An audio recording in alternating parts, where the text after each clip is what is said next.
what comes up in your clinical rooms, and what do you find yourself saying to people in teaching? What themes, if there's any, that come up around sex and intimacy?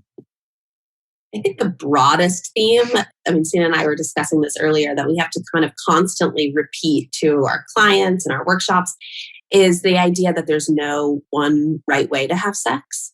And I think so most people come in with certain assumptions, oftentimes very conventional, traditional, one model of how to have sex.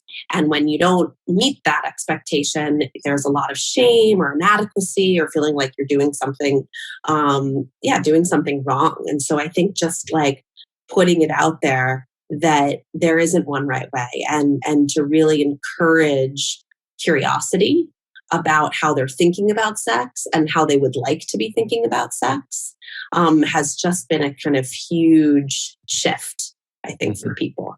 And to really explore this idea of cultivating a sexual identity.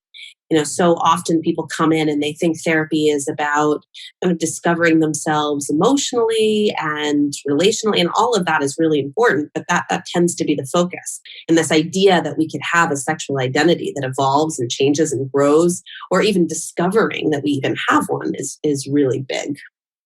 Right. How about for you, Sina?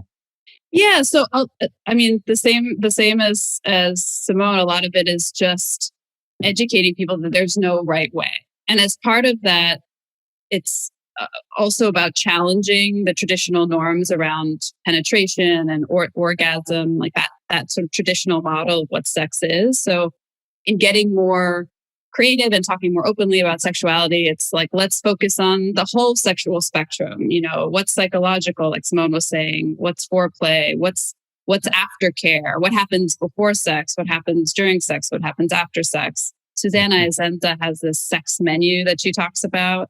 What's the appetizer, what's the entree, what's the dessert, like really getting people creative in their thinking around sex, and not having to sort of pigeonhole themselves into one particular idea.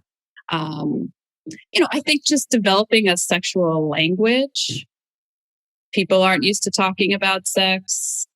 So in therapy, it can be an opportunity to speak openly, to develop the language, get the words. What is the actual experience they're having?